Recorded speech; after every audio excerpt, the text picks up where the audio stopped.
নমস্কার বন্ধুরা, আজ আমি আবারও হাজির হয়ে গেছি একটি দারুণ সুস্বাদু রেসিপি নিয়ে, যার নাম মালাই কোপ্তা। সবাই আপনারা নিশ্চয়ই এই রেসিপিটি নিজেদের মতো করে বানান। আজকে আমি আমার মতো বানাচ্ছি আর সেটা শেয়ার করলাম। আমি প্রথমেই ঘরে বানানো ছানা নিয়ে নিয়েছি, এই যে। আর সাথে নিয়েছি একটু ময়দা বা আপনারা কর্নস্টার্চও ইউজ করতে পারেন, আর চিনি, নুন, গরম মশলা। এই দিয়ে ভালো করে মেখে মণ্ড বানিয়ে এর থেকে ছোট ছোট বলের আকারে কোপ্তা বানিয়ে নিতে হবে। এই দেখুন, আমি ভালো করে মেখে ছোট ছোট কোপ্তা বানিয়ে নিয়েছি। এবার এই কোপ্তাগুলোকে হালকা হাতে গরম তেলে এক ব্যাচ ওয়াইজ ভেজে নিতে হবে। তেলও গরম হয়ে গেছে, আমি কোপ্তাগুলো অল্প অল্প করে ছেড়ে দিচ্ছি। এবং কোপ্তাগুলো তেলে দেওয়ার পরে বেশি নাড়াচাড়া করা যাবে না, তাহলে কিন্তু ভেঙে যেতে পারে। কোপ্তাগুলো এক পাশ ভালোভাবে ভাজা হলে তারপরে আবার পাশ উল্টে ভালোভাবে ভেজে নিতে হবে। দেখুন, আমার কোপ্তাগুলো প্রায় ভাজা হয়েই গেছে। আমি এভাবে কোপ্তাগুলো ব্যাচ ওয়াইজ ভেজে ভেজে তুলে নিয়েছি। এই যে এরকম হবে ভাজার পরে ঠিক। এবার চলুন গ্রেভিটা বানিয়ে নেওয়া যাক। ওই তেলের মধ্যেই আমি গরম মশলা ফোড়ন দিয়ে দিলাম।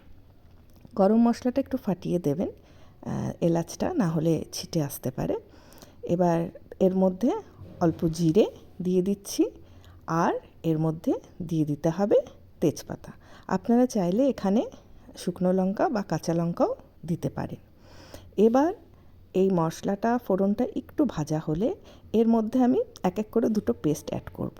ফার্স্টেরটা টমেটো, আদা আর কাঁচা লঙ্কা, এটা মিক্সিতে পিষে একটা পেস্ট বানিয়ে নিতে হবে। আরেকটা পেস্ট চারমগজ আর কাজু দিয়ে বানাতে হবে।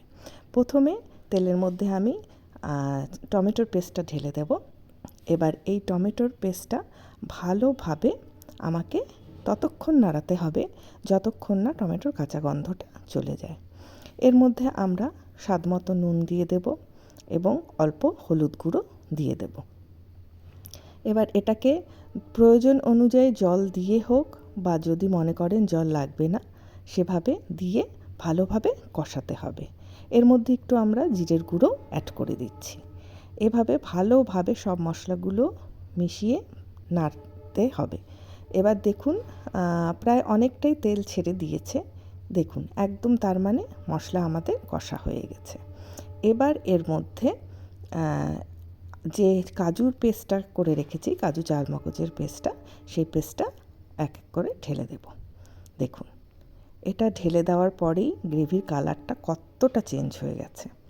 এবার এটাকে ভালোভাবে আবার একটু কষিয়ে নিতে হবে, যাতে মশলার মধ্যে কোনো কিছুরই গন্ধ না আসে। ফ্লেভারটা যেন গরম মশলার থাকে, বোঝাই না যায় যে এর মধ্যে আপনি কী কী অ্যাড করেছেন। এটাই কিন্তু রান্নার, এটাই মানে ভালো রাঁধুনির বলে কেরামতি, যে কী কী দিয়ে রান্না করেছেন সেটা যেন বোঝা না যায়।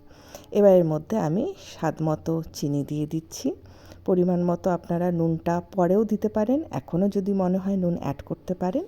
ভালোভাবে এটাকে আবারও কষিয়ে নিয়ে দেখুন, আমার মশলা প্রায় কষে এসেছে। তেল কড়াইয়ের থেকে ছেড়ে দিচ্ছে মশলাটা, তার মানে মশলা ভালোভাবে কষা হয়ে গেছে। এবার এর মধ্যে আমি পরিমাণ মতো জল দিয়ে দিচ্ছি।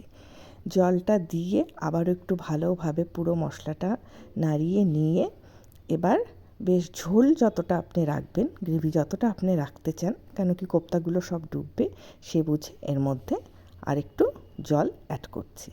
এবার দেখুন, গ্রেভির জল ঝোলটা প্রায় ফুটে উঠেছে।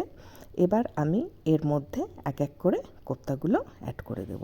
কোপ্তাগুলো দিয়ে খুব বেশি ফোটানোর দরকার নেই, কেন কি কোপ্তা ভীষণ নরম হয়েছে।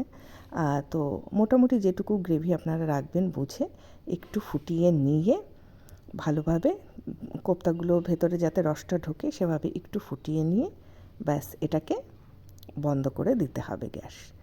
এবং এর মধ্যে এখন আবার একটু আমি গরম মশলা ছিটিয়ে দিচ্ছি। গরম মশলা আগেও দিয়েছি কোপ্তার মধ্যে, কিন্তু ঝোলের মধ্যেও আমি গরম মশলা একটু দিচ্ছি। আপনারা চাইলে ঘিও অ্যাড করতে পারেন, আমি ঘি আর ইউজ করলাম না। আর এর উপরে এখন একটু কাঁচা লঙ্কা দিয়ে আর একটু হোয়াইট ক্রিম দিয়ে আমি সার্ভ করব। এমনি কালারটা দেখুন কত সুন্দর, আর কোপ্তাগুলো এত সুন্দর নরম হয়েছে খেতে যে কি বলবো। দেখুন আমি উঠিয়ে নিয়েছি বাটিতে, এবার এটার উপরে ক্রিম ছড়িয়ে দিচ্ছি এবং কাঁচা লঙ্কা দিয়ে এটা গার্নিশ করে সার্ভ করে দিচ্ছি। এটা শুধু ভাত না, পোলাও, ফ্রাইড রাইসের সাথেও খুব ভালোই লাগে খেতে। তাই আমি আমার যেভাবে মালাই কোপ্তা বানাই সেটা শেয়ার করলাম, আপনারা ট্রাই করুন।